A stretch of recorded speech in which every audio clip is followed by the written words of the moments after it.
নমস্কাৰ বন্ধু বান্ধৱীসকল, মোৰ এটা নতুন ভিডিঅ'লৈ আপোনালোকক পুনৰবাৰ স্বাগতম জনাইছোঁ। ৰংচৰৰ সম্প্ৰচাৰিত হৈ থকা অৰণ্য যাত্ৰা ধাৰাবাহিকখনৰ ক্ৰমবৰ্ধমান মুকলি হৈছে। আপোনালোকে যদি অৰণ্য যাত্ৰা ধাৰাবাহিকখন চাই ভাল পায় তেনেহ'লে ভিডিঅ'টো এটা লাইক কৰি আমাৰ চেনেলটো ছাবস্ক্ৰাইব কৰি ল'ব, এনেকুৱা ধৰণৰ আপডেটসমূহ পাই থাকিবলৈ। অৰণ্য যাত্ৰা ধাৰাবাহিকখনৰ আজিৰ খনিত দেখিবলৈ পাব মিঠুৱে আজি অনুক, তই আমাৰ মাইনা আৰু মিঠুক অংক বিজ্ঞান এইকেইটা তই ভালদৰে চাই দিলেই হ'ল, নহ'লে ইহঁতৰ টিউশ্যনত বহুত খৰচ যায়, গতিকে তই এইখিনি চাই দিবি বুলি অনুৰ আগত ক'ব। আৰু তেতিয়া অনুৰ নোহোৱাকে তুমি এইবোৰ কি কৈ আছা ভালদৰে বুজি পাইছানে বুলি মিঠুৰ আগত ক'ব। আৰু তেতিয়া অনিয়ে মহা আপুনি চিন্তা কৰিব নালাগে, এতিয়াৰ পৰা মই ইহঁতক ভালদৰে পঢ়া শুনাত চাই দিম আৰু ইহঁতৰ সকলোবোৰ মই চাই দিম, আপুনি চিন্তাই কৰিব নালাগে বুলি মহাকৰ আগত কোৱা দেখিবলৈ পাব।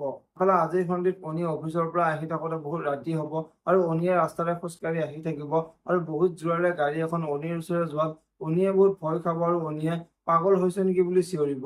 এতিয়া বাৰু সেই গাড়ীখনে অনিক কিবা ক্ষতি কৰিব নেকি দেখিবলৈ পাব অদম্য যাত্ৰা ধাৰাবাহিকখনৰ আজিৰ খনতে। যদিহে আপোনালোকে অদম্য যাত্ৰা ধাৰাবাহিকখন চাই ভাল পায় তেনেহ'লে ভিডিঅ'টো এটা লাইক কৰি আমাৰ চেনেলটো ছাবস্ক্ৰাইব কৰি ল'ব, এনেকুৱা ধৰণৰ আপডেটসমূহ পাই থাকিবলৈ। ধন্যবাদ।